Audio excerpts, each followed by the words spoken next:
વિસ્તારથી અને સૌથી પહેલા વાત કરવી છે વિરોધના વંટોળની જે આખા રાજ્યમાં ઉઠી રહ્યો છે અને આ વિરોધનો વંટોળ વિદ્યાર્થી અને વિદ્યાર્થી સંગઠન દ્વારા ઉઠાવવામાં આવી રહ્યો છે કારણ કે અનુસૂચિત જાતિને જે પોસ્ટ મેટ્રિક સ્કોલરશિપ મળતી હતી એ સ્કોલરશિપ રોકી દેવામાં આવી અને એના જ કારણે સાબરકાંઠા હોય કે સુરત હોય કે પછી વડોદરા હોય દરેક જગ્યાએ વિરોધ પ્રદર્શન જોવા મળી રહ્યું છે અને એની સાથે સાથે વિદ્યાર્થી સંગઠનો પણ વિરોધ પ્રદર્શન કરી રહ્યા છે ક્યાંક કાગળની કોપીઓ સળગાવવામાં આવી છે ક્યાંક રસ્તા પર ચક્કાજામ કરવામાં આવ્યું છે અને વિરોધ પ્રદર્શન કરવામાં આવ્યું છે એબીવીપી દ્વારા પણ ઉગ્ર વિરોધ પ્રદર્શન કરાયું છે।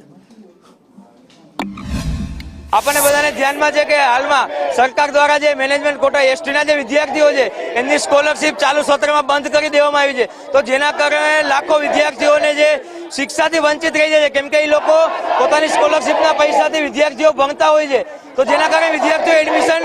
નથી મેળવી શકતા અને સાથે સાથે જે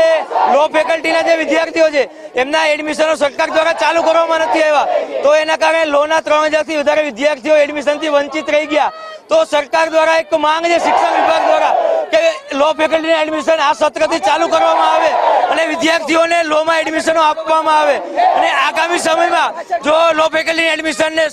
વિદ્યાર્થીઓને શિષ્યવૃત્તિ આપવામાં નહીં આવે તો વિદ્યાર્થી પરિષદ આનાથી ઉગ્રથી ઉગ્ર આંદોલન કરશે,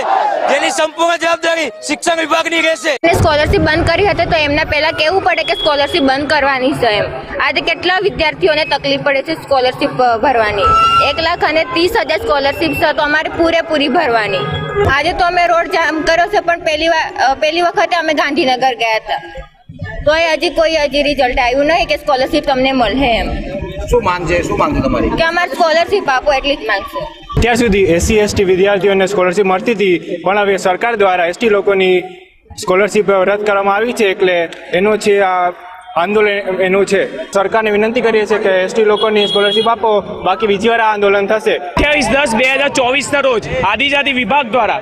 એસટી તથા એસસીના વિદ્યાર્થીઓની મેનેજમેન્ટ કોટાની સ્કોલરશિપ બંધ કરવામાં આવી છે, એને લઈને વિદ્યાર્થી પરિષદ દ્વારા 7/12/2024 ના રોજ એક આવેદનપત્ર કલેક્ટર સાહેબશ્રીને આપવામાં આવ્યો હતો, પણ તે છતાં પણ કોઈ નિરાકરણ હજી સુધી આવ્યું નથી। ત્યારબાદ એક ગાંધીનગર ખાતે બિરસા મુંડા ભવનમાં એક